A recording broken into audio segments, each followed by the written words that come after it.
The Banlieue Project is a platform for residents of France's disadvantaged suburbs to tell their own stories. We provide the camera, and they film their experiences to break down clichés about the French banlieue.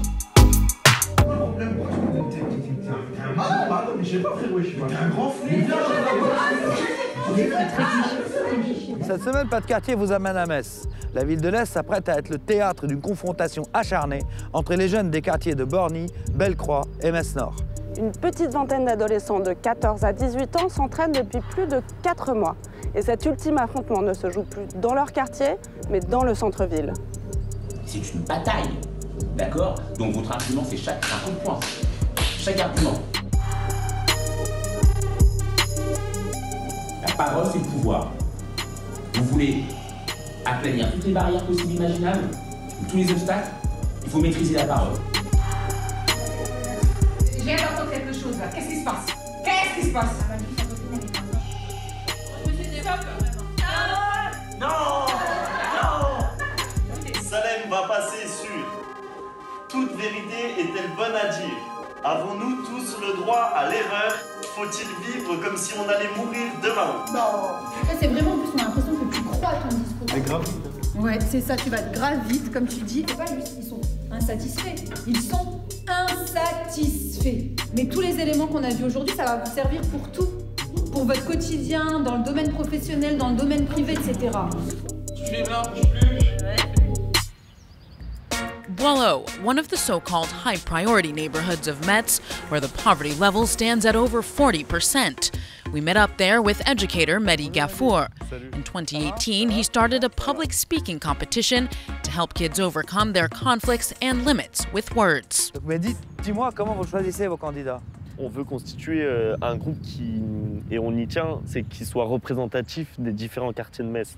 Donc on veut que ce soit un groupe hétérogène, où il y a autant de filles que de garçons, qu'il y ait toutes les origines qui soient représentées, même au niveau des filières scolaires. Et vraiment, l'idée, c'est aussi de confronter les idées dans ce concours d'éloquence. Ouais. Donc du coup, si on prend un groupe où tous les profils sont les mêmes, etc., il n'y aura pas cette confrontation des idées. Et ça, pour nous, c'est pas intéressant. Comment vous avez eu cette idée? Ça veut dire de prendre des jeunes des différents quartiers pour faire ce concours d'éloquence. On a identifié chez certains jeunes des problèmes au niveau du vocabulaire, de l'expression orale, de la confiance en soi. Donc du coup, nous, on a vraiment voulu travailler sur un projet autour de l'expression orale. Qui choisit les sujets, du coup?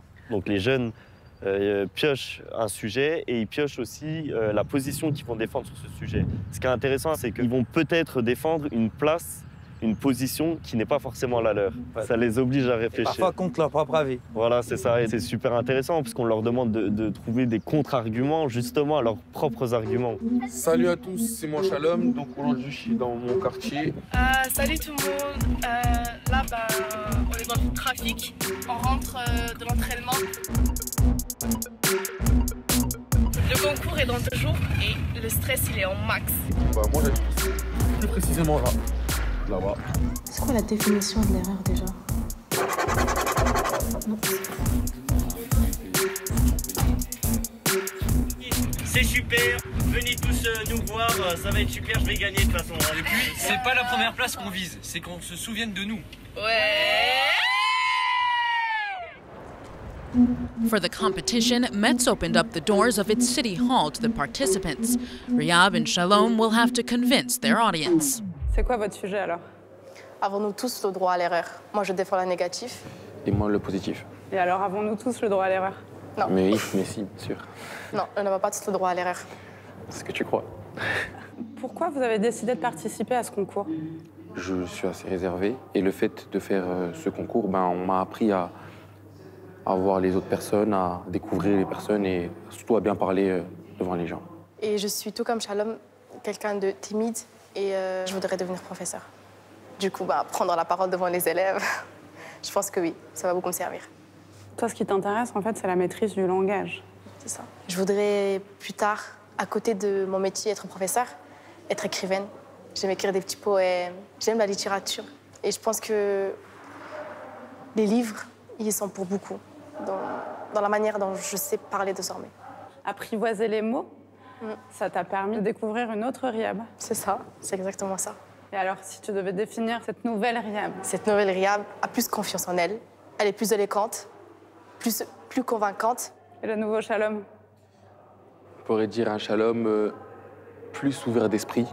Un Shalom qui, maintenant, aime partager ses idées, entendre aussi les idées d'autres personnes.